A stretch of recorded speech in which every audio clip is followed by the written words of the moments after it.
We all have kids.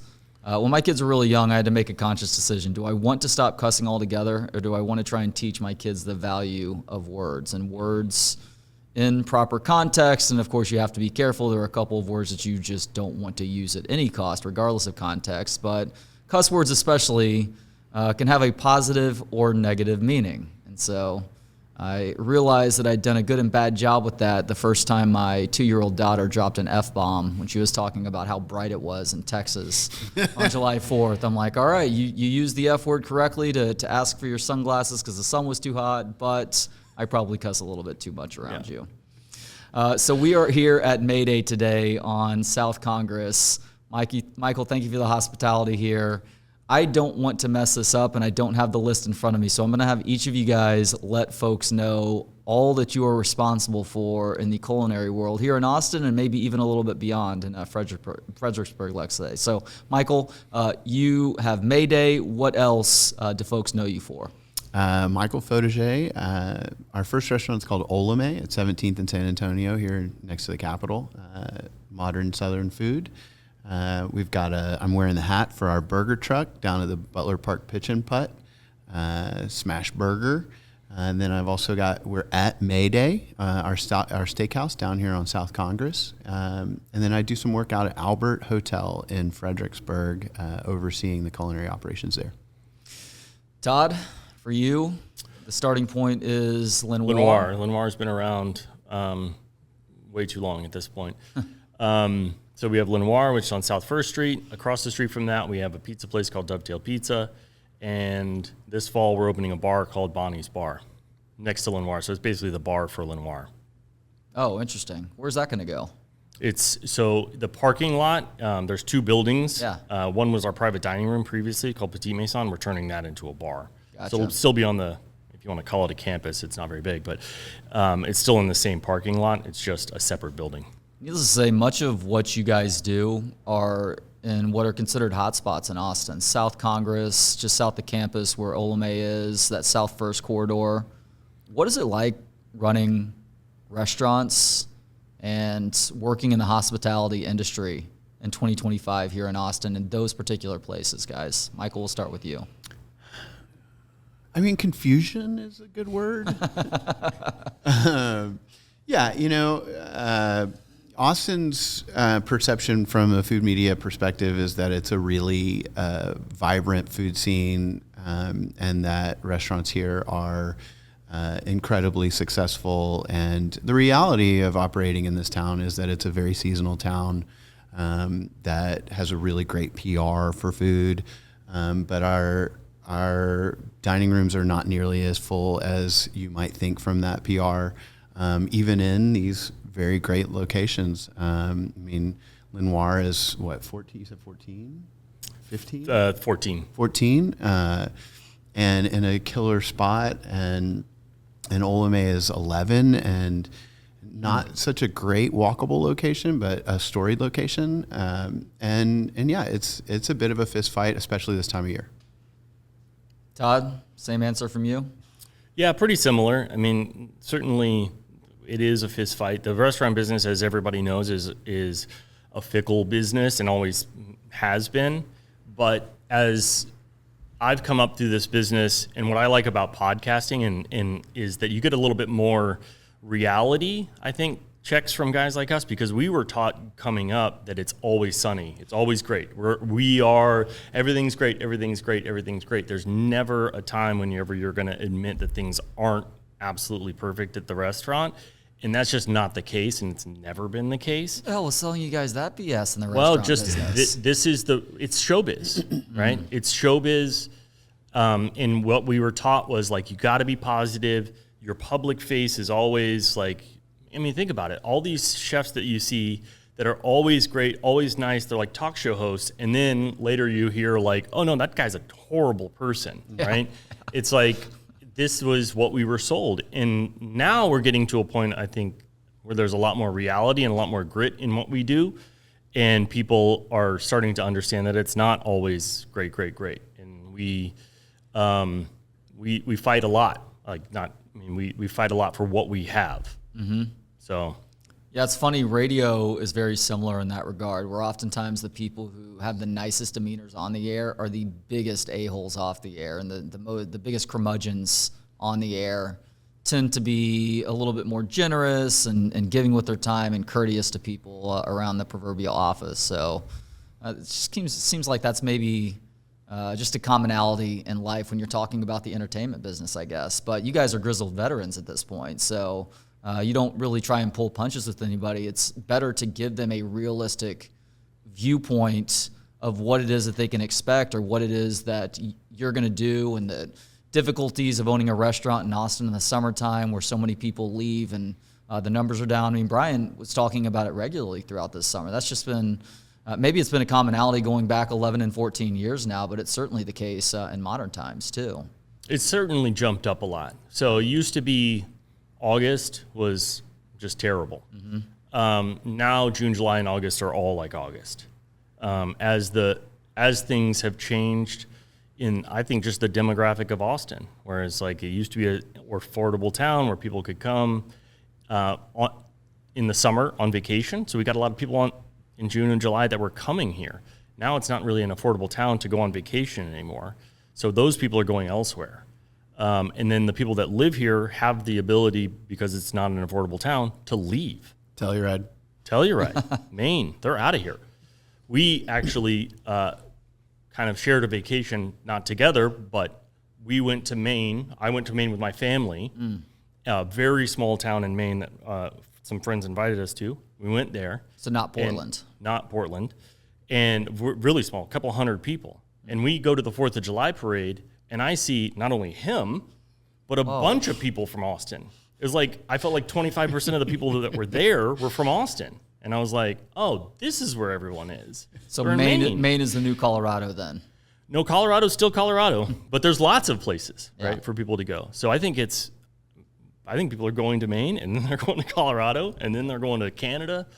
So it is a seasonal town, and this is what really clued me into it, is that in Maine it was lines everywhere, packed. Everywhere you went, it was like being in Austin whenever it's busy and people are complaining that there's lines everywhere. But they're like, but in 2 months, there's no one here.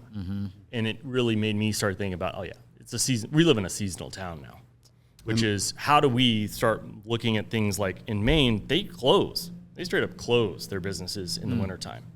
So how do we start looking at our businesses and go, how do we deal with the summertime?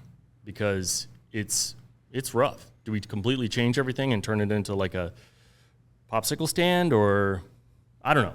This year we closed Olamaie for the month of July. Yeah. Wow. And I don't know that we'll do it again for so many reasons. But there was an effort to try to meet that moment, or meet what we're up to in Austin now. And, if I could pull it off next year and afford it, there's a great chance that we'll do it again. But we got about a year to figure that out. Yeah. And meanwhile, what were you doing? He was on vacation the whole time. No, he was here the whole time. Yeah, I was working. Oh, is that right? Yeah, for Maie the most Day? part. Okay. Yeah, for the most part was working. But that's okay. The restaurant needed some breathing room, both in staff and facility. We did a bunch of improvements. We were a 7-day restaurant kind of leading up to that. So we had a lot of stuff we needed to take care of. But the team took the month off and came back refreshed and feeling good. From a quality of life perspective and the ability to have a great opportunity for folks to work within, I'd love to do it again. So we'll see. But I don't see this town getting busy in the summer anytime soon. So what is the busy time of year? What is the best time of year to own a restaurant in Austin then? Is it as simple as fall and spring, when you've got festival after festival and I came up working in other markets. Well, I started here, but worked in other markets, and historically, in my experience, OND, October, November, December, are generally considered your busiest months. From my experience in this town, it really starts February 14th for Valentine's Day and ends with graduation for UT. And if that's the window when we do the most business, you've got South by, you've got kind of people are out and about. It's not hot yet. School's not starting. All kinds of factors that really here, I think, make the spring more valuable to us. Is that your experience also, Todd? Definitely. Okay.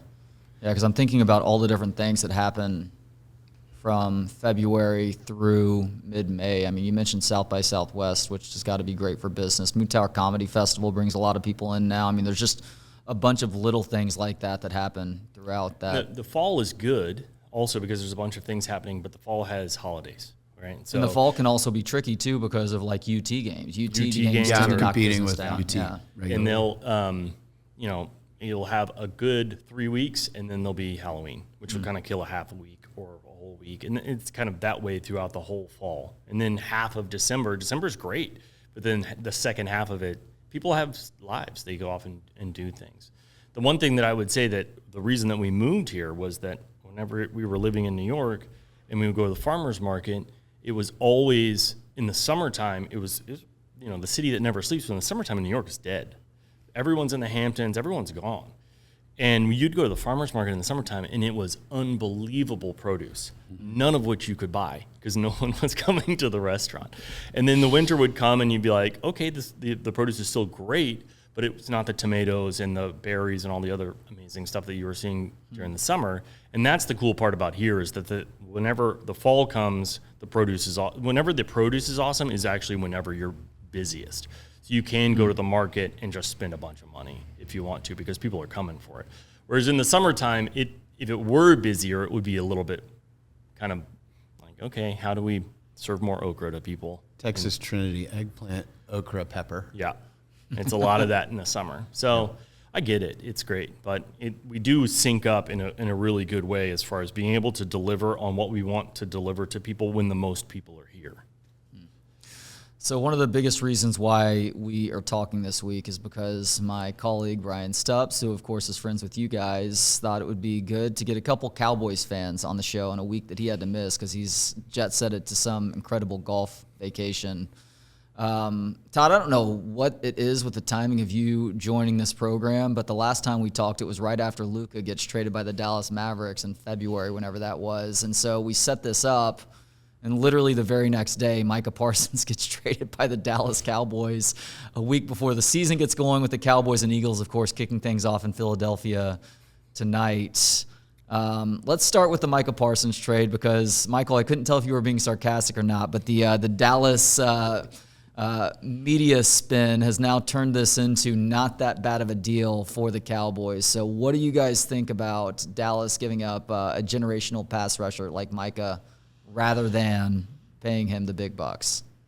I think that it's complete schizophrenia and in the normal way for the Dallas Cowboys where one person's in charge. I think that, me personally, that he got insulted by the process and just said, I'm the boss, I'm going to make the call, and dealt him, right? He was, I was thinking about this morning. I was trying to figure out, I don't think anyone, in my memory, no one's ever requested a trade from the Dallas Cowboys in the negotiating process. There's always the holdout and this and that.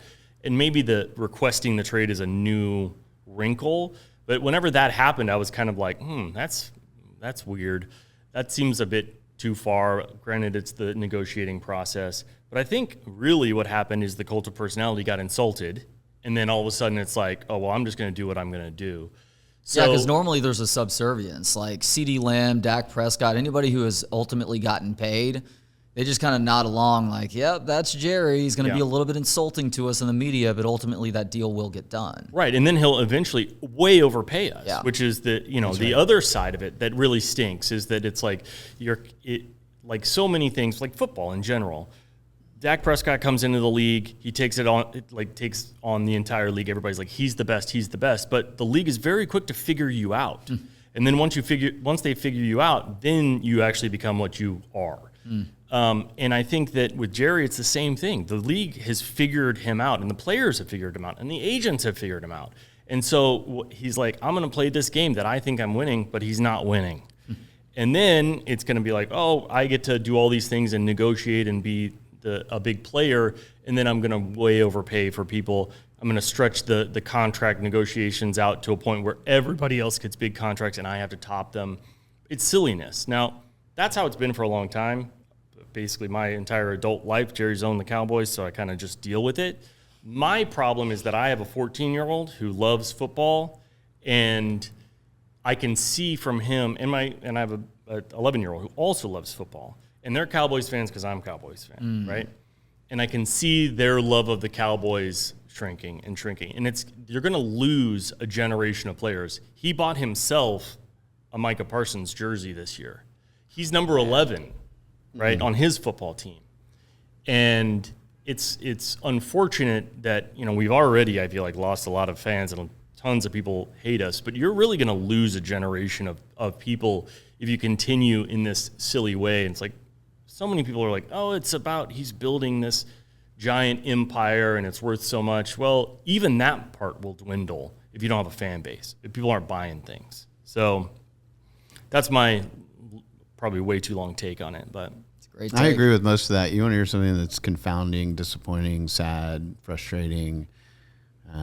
My son wore a Philadelphia Eagles T-shirt to school yesterday. Oh my gosh. Yeah. it's terrible. I'm so sorry for you. It's really rough, actually. It really is. And it's borderline angry, I love him so much. And he thinks it's funny. And I don't find it, we were talking earlier about cussing. I don't find it funny. But I agree, yes, I do believe that I have landed in the place that this is good for us. I am convincing all of myself and you too that that's the case. I like to believe that Shadi is a locker room guy and he's going to fix our culture in the locker room, and that Micah didn't necessarily fit inside of that, and that, that at the end of the day, this was the right move for us considering the big personality and such. The thing that I do feel about it at this point is that we should have gotten more.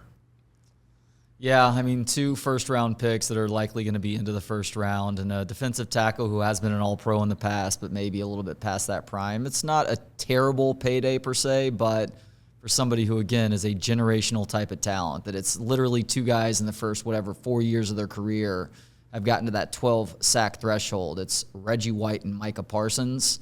It's like you don't let go of that simply, especially when you look at the advanced numbers. Not even advanced numbers. When he's on the field versus when he's not on the field for this football team over the scope of his career, there's a night and day difference in how good the defense is. You don't just recover from that because you got a defensive tackle in the deal. I mean, you have to find another guy who can get after the quarterback, especially because DeMarco Lawrence is no longer on the roster. He goes to the Seahawks and, of course, is taking shots on his way out the door. And Micah's actually defending the Cowboys, and ironically, that is now being used against him by those who are defending this deal, as Micah Parsons was a problem in the locker room. He's getting into it with guys. It's like, yeah, I can understand why you would maybe start down that road, but at the end of the day, he's not the problem. The rot is not from the defensive end position. The rot in this franchise is at the very top. It's Jerry, who has always operated with a sort of cowboy mentality, no pun intended.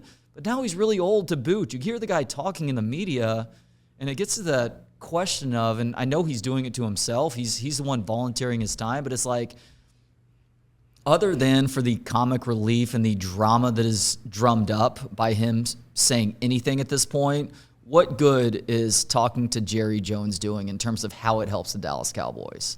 Because it doesn't feel like in 95% of the cases it does. No, he's giving away game plans randomly and draft boards and stuff like that, and it's like everybody knows that it's a circus, so everybody plays into it. I mean, you look at places that are, and this is where Shadi comes in, and who knows what this dude's going to be, but it's like he seems like not a circus, so maybe we can sequester off this part and be like, hey, these guys are going to be serious and they're gonna take it to everybody else. But you look at teams that are successful and they're just very cut and dry and not circuses, like the place that we just traded our best player to, which is also something that, it's like you're trading a guy to a team that regularly is beating you in the playoffs. Like, man, that stings. It's a bit of a rival also. Yeah, it always has been. Not one of our main rivals, but we met them up in the playoffs a lot, back when we were good. And then, the catch, no catch stuff, and so many, they've taken us out of the playoffs in recent memory 40% of the time, whatever it is. So it's like, it definitely stings. So what does this do for your hopes for this season? Oh, that's the most depressing part. Like the season's over before. Like I told, my wife is not a sports fan at all. And that's translated to me really only watching Cowboys games now, in my own spare time at like 10 o'clock at night after taping them. It's the best way to watch a football game, by the way. But she asked me the other day, she's like, football season's starting. It's cozy when you're in there watching that. And I turned and I said, I don't think I'm going to watch this year. I don't know why I would. We're in another rebuilding season, and we've been rebuilding for a long time now. Mm-hmm. And maybe it would be nice to just like have something else to do on Sunday night. That's sad. It is so sad. Yeah, I didn't watch most of last year. I just had, there's other commitments. We all have kids and stuff, so it's like there's always something to do. So I didn't watch most of last year. I can't imagine I'm going to watch most of this year. The only time I really watch is if my son wants to watch and I'm around and we can do it, I'll watch it with him. But he gets bored of it he can recognize bad football. And so whenever he's watching bad football, he's like, hey, you want to go outside and throw? I'm like, yeah, I'd much rather go outside and throw than watch this. Much better option. Yeah. Are they both, you have two sons, are they both Cowboys fans? Yeah, the older one is an actual football fan. The younger one he'll watch. He's playing football now, so he might turn a corner. But the young football fan, and this was true even whenever I was young. I was starting to talk to somebody the other day about how kids these days have no loyalty and all this other stuff. But I was thinking about back whenever I was a little bit younger than him, and my favorite player was Joe Montana, and I'm sure my mom was like, "You're grounded." But it's like, they grasp around for favorite players, and then they have a team. So Hollis' team is definitely the Cowboys, all his gears, Cowboys gears. And his favorite baseball team is the Rangers. But it's because of me. He's got every hat in every, all these other teams except for Eagles. I know. It's horrific. Stubbs has a son, of course, and his son, with Brian being an OU fan, has started taking to Oklahoma State, which may be a step below rooting At least for Texas. It's not Texas, right? Well, he's like, I'm trying to support him. I'm like, man, you are taking a high road here. I've already told my kids that if they have the option of getting a scholarship to Oklahoma or A&M, they've got opportunities to go elsewhere. But to your point, though, Todd, because my 9-year-old he's starting to settle in a little bit. All throughout his life, though, he's bandwagon in a sense, but it's only because they want to root for winners. I don't fault him for that at all. And he did get to watch the Rangers World Series championship with me late at night. He was very indifferent versus where I was with that. But it is fun to watch him start to realize, okay, I actually don't like the Chiefs anymore. It's obnoxious. The Taylor Swift element maybe is pushing him away, whereas my daughter's a big Chiefs fan now. But they are both Texas Longhorn fans, which I'm happy to say. So I've done something right/wrong there in terms of the psyche of them rooting for college football on Saturdays going forward, and the good and the plenty of bad that goes with that too. Yeah. My boys got their heads screwed on well with UT, but that's two parents pulling for that. My wife couldn't care less about the Cowboys, but she went to UT and was a college athlete, so she's like, no, this is the team we're going for. But she's also somebody that doesn't really hate the rivals all that much either. Like, if we beat them, she's like, I feel sorry for them. I'm like, And do not. She's so nice. Terrible sports fan. I think we've all had moments where we start to feel bad for A&M especially. I find myself feeling a little bit bad for Oklahoma right now, like hearing Brian talking about what's going to happen this season. He's gotten really down in moments during the Austin Supper Club, and I'm like, oh, man, I'm starting to feel some sympathy for you right now. I never wanted to do this, but I also know what it's like to be in that sort of purgatory where you're not completely terrible, but you're not necessarily competing for conference and national championships each year too. So we're sitting here at Maie Day right now, Michael, and I have to admit, I know we discussed Maie Day previously when we did the broadcast from Butler Pitch and Putt. I am still not very familiar with this restaurant. Embarrassingly, I have not been in here just yet, but checking the menu out before we got going today, holy cow, this place looks delicious. So for folks maybe in my category who do not know about Maie Day, what is Maie Day? Maie Day is it's a steakhouse located right in the heart of South Congress at the South Congress Hotel. We serve kind of an updated take on steakhouse fare. It's a bright, airy space, but the food is relatively casual. I've got dusted chicken wings and a bloomin' style onion on the menu. And we serve kind of your prime cuts, strip, ribeye, tenderloins, and prime rib. Prime rib is kind of a big thing for me. Every Friday, we offer a Prime Rib Friday lunch brunch. It's $20 for a slice of prime rib. Does really well. And we also have a Grateful Dead cover band that plays in the style of bluegrass. If you're familiar with Deadeye, it's some of the members of Deadeye who come and play every Friday. It's a great vibe in here, and steakhouses are a big part of my life. I grew up going to Lowry's is one of my favorite places to be. I grew up in Dallas. Nick and Sam's was important, and of course Bob's Steak and Chop House was a place that we went as a child. So steakhouse has always been a through line for me in my life, and when I got the opportunity to open one up, I wanted to do it from a perspective that was a little bit less kind of dark wood panel stuff like that, and more so a steakhouse that's built for everybody. So the intention is that most folks can come here and feel comfortable and happy. We talked about it earlier, but owning a business on South Congress can be a little bit tricky. But in walking this strip a little bit earlier today, walking down to Joe's to get coffee, I liked seeing this space here, knowing what it is that you're all about. And as much as people want to talk about South Congress just being this strip of total sellout in Austin, I think this is the sort of place that shows that a new spot can move in and add to the personality of this area that makes South Congress so much fun.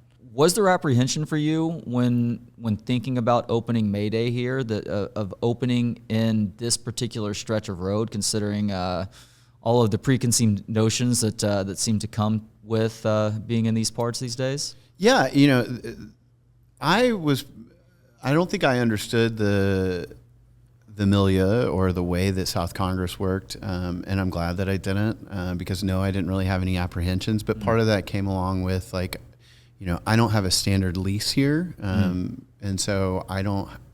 South Congress retail by the foot is going north of $100 right now, and that's why you see Hermes and these large brands coming in, because they're the only folks who can afford it. And so I got lucky through a previous relationship that was spawned by the Butler Park Pitch and Putt and my experience there. And so I took advantage of that. And this business is incredibly inconsistent. Because it's on South Congress, we catch a lot of foot traffic. We catch a lot of folks who don't know who we are or know who my restaurant group is, or or the fact that we're a Michelin recommended restaurant. Folks are coming in off the street, and they're applying their own perceptions to kind of what we're up to in relation to what this is going on down here. And so it's, one night we could do a little bit of business, and the next night, surprise, you're full to the gills. It's just kind of inconsistent and hard to predict. But I do feel very fortunate to be down here. It's a great, it's a piece of our culture here, and South Congress has always been a part of town that, from when I started going to First Thursdays in my 20s, when the shops had kegs and stuff like that. I mean, it's always been an important part of town to me. And so to see it evolve and to be, have a foothold here is really nice. Todd, since we last spoke, you very generously offered my wife and I the chance to dine at Lenoir. And wow, that place exceeded all the lofty expectations that Brian and Matthew Odom and others had put in my head. Just an incredible experience. We were out back and that beautiful wine garden area, I guess. Mm-hmm. And we have also been back since then. So thank you so much for your initial hospitality. What can folks who are looking forward to what Lenoir has to offer in the fall, what can they expect for that? Have you started thinking about the way that things are going to change because you are so seasonal with that menu? Oh, yeah. So the menu at our place is constantly changing. So week by week, there's things that as things change at the market, the menu changes. So a lot of restaurants will do monthly changes or quarterly changes, or some of them don't change ever. We are constantly in a rotation of changing things. So no big changes as far as format or any of the things that we're going to offer. We're going to have an a la carte menu. We're pausing on the chef's choice for right now while we're in construction at Bonnie's With the bar, yeah. So right now we're in restaurant week, so we have a special menu right now. And then whenever we come out of that, we're probably going to pause on the chef's choice until we finish construction at Bonnie's. And then, but coming into fall, like you said, the backyard, the best part about that entire piece of property is the backyard and those trees that are probably 400-year-old oak trees. It's absolutely gorgeous. And when the weather's right, it's unbeatable. So really what I'm looking forward to is people back there enjoying the space and sitting, eating dinner, and staring up at the trees, and understanding that, like, we get so many people, anybody that comes here from out of town is always like, this is amazing. You can't get this where we're from. And that's completely true. We have completely lucked out that we have that back area. And so having people back there for the first time or for the 100th time is always exciting for me. I love being back there. I even like being back there when it's not great weather, but well, I will say, it's right, like, even really nice. when it's really hot outside, the canopy above, it cools things off significantly. And it's next to Bolden Creek, Yep. so it keeps fairly cool back there. Yeah. If you're not moving around, even whenever it's very hot, if you're not moving around very much and you get some shade, it's completely doable back there. Unless you're a person that's very sensitive to the heat, it cools off very quickly back there. It's also not concrete. It's under the tree, the canopy, the creek. It all helps out. You mentioned Austin Restaurant Weeks, which you guys are both participating in right now. Maie Day is a part of that. You mentioned Lenoir, Dovetail as well. I do want to ask each of you, and Todd, we'll start with you here, what Lenoir and Dovetail are doing to help out with Austin Restaurant Week, which is obviously going to a great cause. Yeah, so we have special menus. We've been participating for a long time with Austin Restaurant Weeks.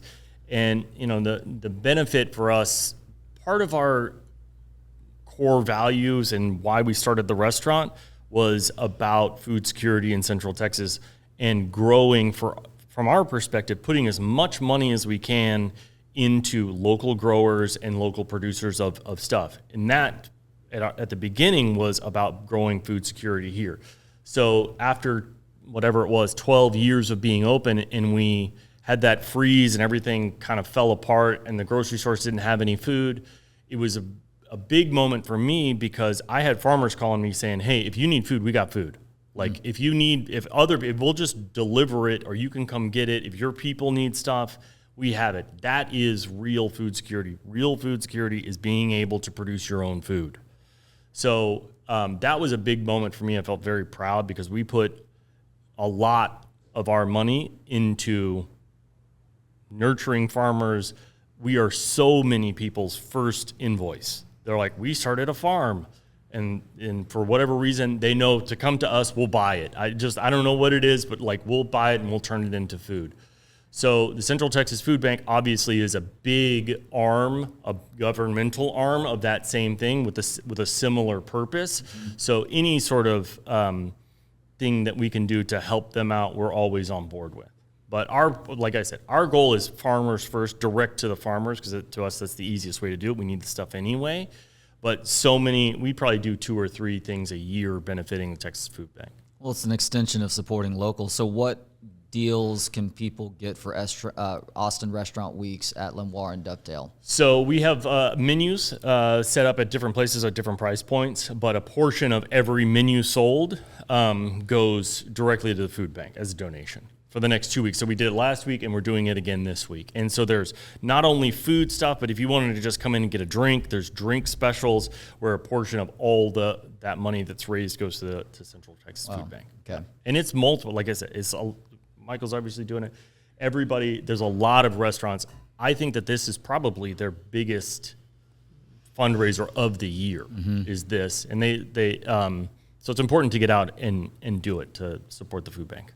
Michael, is there something specific that you are doing on the menu here at Maie Day or any of your other establishments that people can take advantage of during Austin Restaurant Weeks from now through the end of next Saturday, I believe? Yeah, we've got a 3-course menu here that Chef Nico and I worked on. It's really good. I feel really strong about what we're offering. I do a lot of work with No Kid Hungry as well, that fights childhood hunger in Central Texas, and they work alongside the Central Texas Food Bank quite a bit. And in this era where resources are dwindling dramatically as we move through the year, I think it's really important that we do support these organizations that provide for our community. Absolutely. That's got to be one of the best things about getting to own a business, own a restaurant, is finding ways to give back to the community. What are some of the other most enjoyable aspects of owning I'm laughing restaurants? because we're the front line of getting asked to do stuff for our community, and I'm proud of it, and I'm happy to do it. But it's also it gets a little bit exploitative, I'm imagining, at times. Yeah, I mean, generally, in a week we'll catch 5 or 6 letters to the restaurant that are to whom it may concern our auction, and this place is going to do a thing, and they come from all over, and I appreciate it. Generally, when I write back, I say, "Have you been to the restaurant?" And if they've been to the restaurant and or I know them personally, then generally there's a great chance that we're going to donate. But if it's just a shot in the dark and it's kind of hard. We get so much, literally every day, an email or a letter asking for something, and so and I get it. Like when you're, I have family that runs auctions for charity. I understand the dynamics and the metrics of how these things go. And the first thought is like, oh, this is something that's palpable that I can produce for so I'll call this restaurant. So generally what we like to hear is like, yes, I love your restaurant and I'm coming back, so then we're happy to make a donation. What about other things that you enjoy about running restaurants right now? I have gone through an experience at my mothership, Olamaie, that's 11 years old, and in the spring had a really challenging kind of staff moment, and our culture kind of got away from me. And right now I'm back in the restaurant all the time, and I'm really enjoying the time there. I'm enjoying the buy-in from the team. I'm really excited to be in that space with that team and work with them. And I got pulled a lot of different directions. We had a joint called Red Bud that's since closed, and we had a biscuit shop that we closed up. And so now I have a little bit more time and space, and it's really nice to be able to devote it there. The team's doing a great job, and I'm excited to see where we can go. I've heard that from different people where you do achieve certain levels of success where you start getting pulled in so many different directions. Sometimes it's as simple as going back to those proverbial roots to remember, to be reminded of what truly matters. Yeah, I think, as I'll speak from my experience, I got excited and built up a team and went for it, and I think that I needed probably more of a backbone before I took it on, and probably went too far too fast. And what do you mean by backbone? I mean institutional knowledge within Gotcha. my group. Okay. I don't think that I needed to have some more time with more folks in order to have a sturdy footing to be able to build an organization that would jump off from. And I think that we came out of the pandemic. We had a biscuit shop that we wanted to put in a brick and mortar, and then this opportunity with Red Bud came along, and I got a little starry-eyed with it. And I think, what I should have done is said, that's nice, but I've got enough to work on right now, and stayed focused. That Red Bud is really good, though. That space is just tricky. Like Contigo didn't survive there either. I don't know if it's because it's not in a no man's land necessarily, but it's in a spot that isn't top of mind for people when they're thinking about places to go grab a bite. Yeah, I that one is really sad for me because it was very much kind of me on the wall, like my artwork, my kind of music, all this kind of stuff that I really enjoy. You put yourself out there. I more really than normal. did, yeah, okay. And really enjoyed the space, and an incredible team over there did a great job. And I was talking to my buddy Jeff Truxas, who's one of the Rambler guys, and he's a serial entrepreneur for his whole career. And is he your teammate on the Wood the Bat Texas League? Playboys? Yeah. He's one of the team members, and I've asked him for business advice, fundraising advice in the past, and he said to me, he said, you never know. He's like, businesses are busy, they're successful, and you can never predict it. He's like, you could have had a terrible offering, a terrible location, and done well, but you had a great whatever location, you had a great offering that everybody loved, and it just didn't work out. It's just how it goes. And so having somebody with so much experience in entrepreneurship to kind of pat me on the back and say, it's okay, some things just don't work out, was really helpful. Wow. Todd, for you, what is something other than finding those opportunities to give back and support other local businesses? What do you love about getting to run restaurants? Well, the restaurant business that we've sat and complained about for the last hour is one of those things that if you enjoy creating and you enjoy working with your hands and working with people and learning about stuff, it's extremely rewarding. And that's what I still enjoy. I still enjoy cooking. I still enjoy creating things. I still enjoy talking about food stuff, even though I've been doing this since I was 16. But talking through ideas of food is still exciting and fun for me with the right people, with the team that I have currently. We're talking about wine stuff or things that are available or stuff that's coming onto the market. Super fun. I'll do it all the time. I'll do it until people are really tired of me.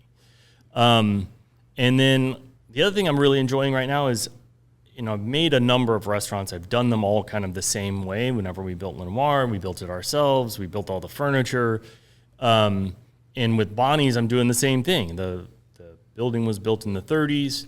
And instead of just hiring some people to come in and tear it out and make it look brand new, I'm like, no, let's disassemble this building and then use those pieces to reassemble that building and keep the charm of this 30s bungalow and turn it into a cool bar that, like Redbud, is very much going to be me on the walls, and hopefully it works. Hopefully people look at that and go, oh, cool, like I enjoy this, and not like this is terrible. But my younger son was asking me the other day, like, why are you doing all this work yourself? There's people that do it. And I was like, because to me, it's like adult Legos. Like, I just love taking it apart. I love finding all the little nooks and crannies of this building. And then I get to redesign it. I get to put it back together, mostly with the city's approval, how I see fit. So I'm really enjoying that part right now. I'm really beat up and scuzzy. I didn't know I was going to be getting recorded today. It's fine. So I'm really enjoying that. And then the secondary part, which is like we get to make a bar menu. We get to come up with cocktails, which we've never had cocktails before. We're just a beer and wine place at Lenoir. So I'm really enjoying that. And the bonding part with my team and meeting new people, the interview process, all this stuff, it's one of those things when you're in the restaurant business, when it's good, you're like, I understand why people get hooked on this and want to do it forever. Because whenever it's good, it's the best. It really is. Whenever it's bad, it's the worst. But that's because you're just dealing with everybody. You're dealing with all the personalities. You're dealing with the public all the time. And the public can be great and gracious and really see you and really understand, and get it. And then they can really not sometimes too. But when they do, you guys are both golfers, right? Mm-hmm. Terrible, but yes, I golf sometimes. It's completely relatable to golf. I don't golf really anymore, but you hit that one shot, and you're like, that's it. And then the rest of the time, you're like shanking it all over the yard, but you just got to get back to that one shot. You might hit 3 of them around, but when you do, it's like, I'm back in. And that's the restaurant business. It's getting that one shot, or that one guest, or that really, you make something and you're like, taste that to the person next to you. And you're like, that's good, right? It's like, watching a cook evolve and get it all of a sudden, and a great interaction with a server around how they're handling a table. These little moments that really enrich the day to day. And that's what it is. Todd's got it right. Like, that's what keeps me coming back, is like that one moment that we got it right. The outcome certainly helps, but the process, you have to enjoy that process. And I'm certainly not breaking any ground in this regard, and I don't want to get too cliched here, but your answer really resonates with me because this show is essentially its own small business and there are no guarantees. And essentially 2 years in, I'm a very tiny bit in the black, and it's a grind. And some days I'm like, is this even worth it? But at the end of the day, it's like conversations like this or working with my guy Ryan, who is the who runs the cameras and is the cinematographer for this. You establish these relationships, and you gain insight from others who are going through a similar version of that experience.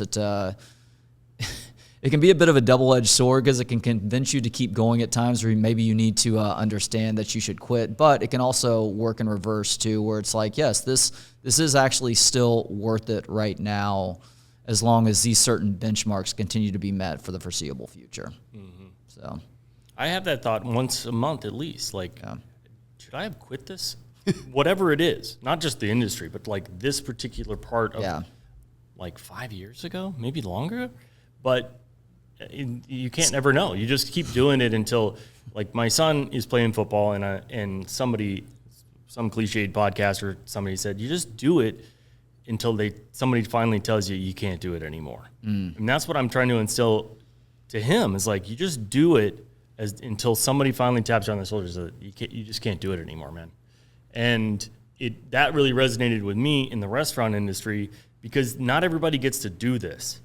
A lot of people, even though we don't necessarily look at ourselves as like the pinnacle of success all the time, a lot of people look at us and go, those guys are so successful. I can't even believe how successful they are. And being able to keep that in mind every once in a while, where you're like, hey, I'm lucky to be here. This sucks right now, but embrace it. I'm lucky to be under this building, fixing the foundation or whatever it is, right? Or dealing with a bad service or any of those things. So, haven't given enough love to Dovetail just yet. I mentioned that my wife and I have been to Lenoir a couple of times. I actually took the family to Dovetail. This may have been 2 or 3 months ago. We were just blindly looking for some place to grab a bite on the weekend. We decided on pizza. Our normal spot is Bufalina Douai, but it's like, that's going to be way too crowded. I'm like, no, I've got an idea here. Todd's an awesome dude. I had lunch with Odom at Dovetail. Let's go grab dinner there. One, I don't know how you make that salad so affordable. I think it's a mixed greens, fresh veggie salad. It's insane the amount of salad that you get. Yeah. But the pizza was an enormous hit with my family, my wife and my kids. So good. Thank you for that. And it's important to mention this because we are in the season of looking for that good, easy to grab to go. I don't know if there's a delivery option for you guys through one of the local food delivery services, but with football here, you want that easy pizza option that's also really good too. And man, Dovetail has it. You guys do wings also? Is that correct? Don't sleep on their wings. Yeah. We do wings. We do the whole thing. I mean, it's a full service restaurant. That's not just a pizza place. Like, we have pastas, we have salads. The whole shoot and match. It's meant to be a neighborhood pizza place, which makes me glad that your family is coming to the neighborhood pizza place, even though it's not your neighborhood. Yeah. But we do a very robust to-go business where people come pick it up, and then obviously on the delivery apps and all that kind of stuff as well. It's a cornerstone of the business. So please tailgate it. The one thing that I love about our pizza, because it's a little bit different shaped, is that if you get it to go, our pizza boxes fit in your refrigerator, right? Oh. So you can put that pizza box in your refrigerator, you can shut the doors. So because it's more of an oblong pizza that you cut into triangles. Right. Yeah. So and if really you're getting if you're getting to-go pizzas for game day, ask for it square cut so it won't come in long, more difficult to eat slices. Get it square cut, and you could change the cut. Yeah, you can. Okay, that's a sleeper move. Because I was gonna screw with you. I was like, man, your pizza's so good. You cut it so funny. Yeah. So that was also, one of those wonderful, being a creative that I am.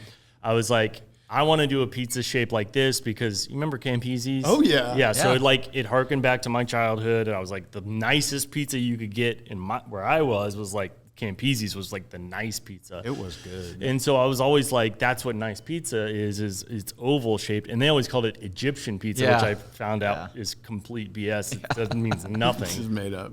Because wasn't that previous tenant? It was an Egyptian restaurant. So they just took over the space and were like, we're an Egyptian pizza place. And let's keep the decor up. Definitely not a front. Yeah. All right. Watch you. I don't want to get popped on the way out of here. Definitely not involved in the JFK conspiracy back in the 1960s. Yeah, so then it was like, oh, we can cut it. The issue became is like, oh, it's normally an oblong pizza like that, you cut it into squares, but the name of the place is Dovetail, so it's like, hey, it's meant to be pizza shaped, right? So we came up with that, but then I immediately was like, hey, we also needed to let people know they can get it square cut, so it's like easier to share with multiple people and do to go. So yeah, sleeper move, get it square cut. If you're gonna tailgate it or get it to go, or even if in the place, like go for it. We definitely had a pasta also. Do y'all do a cacio e pepe? So the menu changes there for the pizza is the cacio e pepe, so we have and that was cacio e pepe really pizza. good. Pasta wise, it's pretty straightforward. We have a spaghetti and meatball, which is actually just like one giant meatball on spaghetti. We do bolognese, and then we have some seasonal things that we kind of change up. It's meant to be, like you mentioned Bufalina, which I love Bufalina. It's great. Mm-hmm. It's a little bit more like a fancier pizza place. Bufalina is. Dovetail is much more approachable. Yeah, it's a neighborhood pizza place, and our idea there is like, come and get things that you would expect to find in a place like this, in a neighborhood pizza place, but just a little bit better. The salad, like you said, is like just a little bit more, nuanced. It's not complicated. It's not fancy. It's just like our tastes have grown up, right? As we have grown up, and there's no reason why we can't have a salad that's not BS, right? It can be a good salad. Well, and for you guys that are in this business, but you also have kids, you don't want, and I know it's an uphill battle at times, so I promise I'm not criticizing you if you're listening right now and your kids only eat chicken fingers, but you want your kids to understand how to eat like human beings and not eat like they're ordering off of a kid's menu at whatever given restaurant. So Dovetail does a great job with that. We're kind of strict parents in a lot of ways, and we're pretty strict on that stuff. Like, our kids have never ordered from the kids menu. I am too. And it's like, you're never going to order from the kids menu.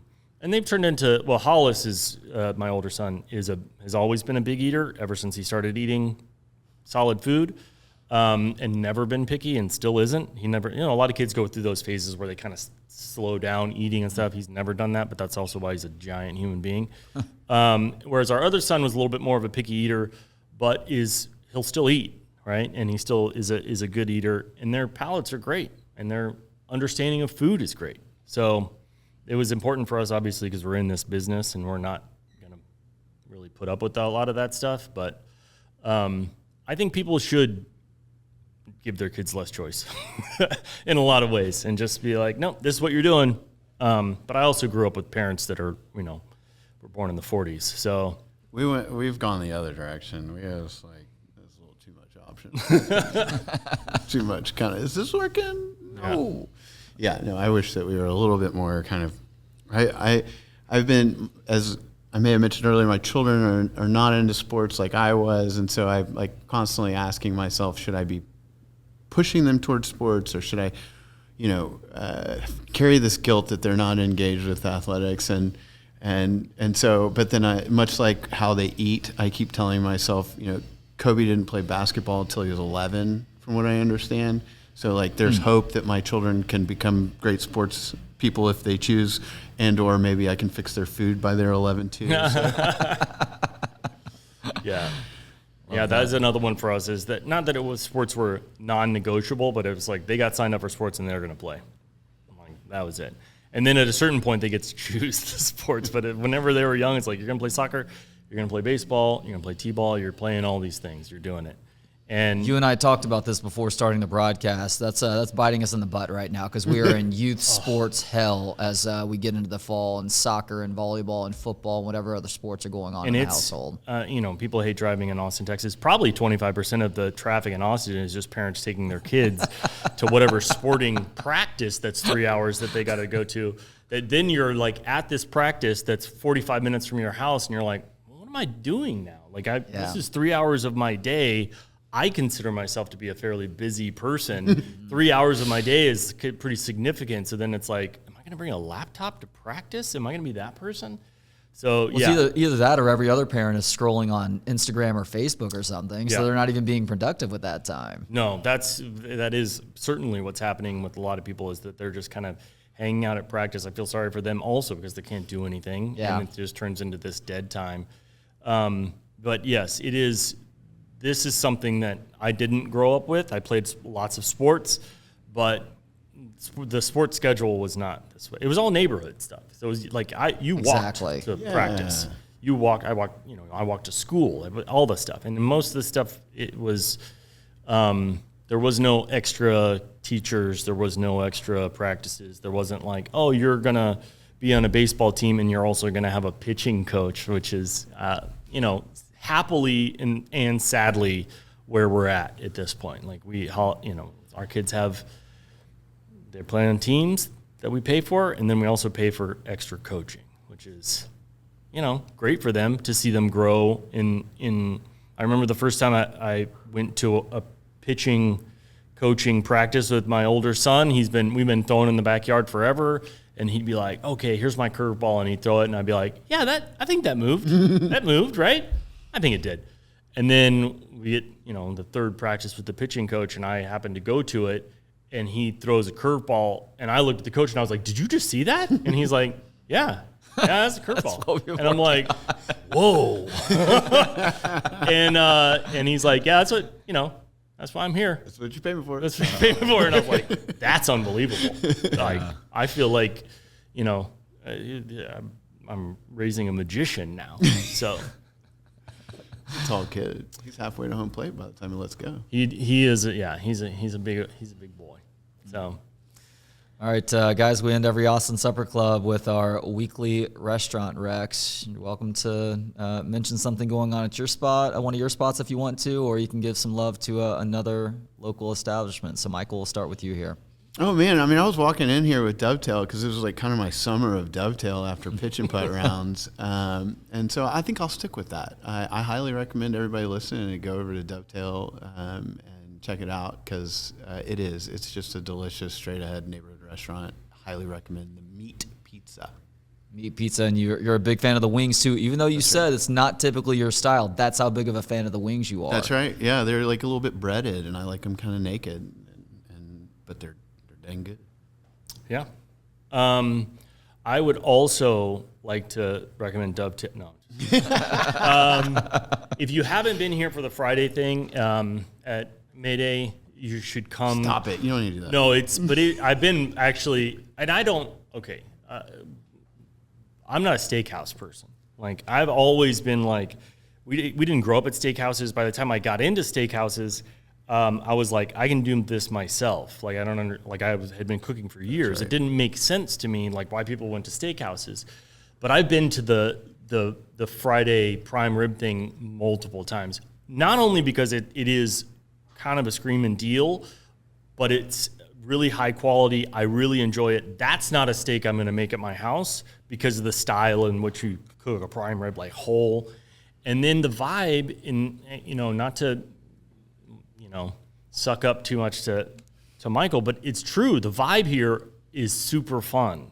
It's like you got a band doing Grateful Dead covers, and I'm not like a Grateful Dead guy like Michael is, but it's you get into it and you're kind of like, yeah, this is fun, right? And have a drink, eat some, have a good Friday. We don't get many Fridays like that, right? Well, Friday's a work day for us. Yeah. All day, all night. Saturday's a work day, right? So to kind of sneak out a couple of times like I have with my wife and have a date, it's a good time. You should do it. Come down South Congress during the day on a Friday.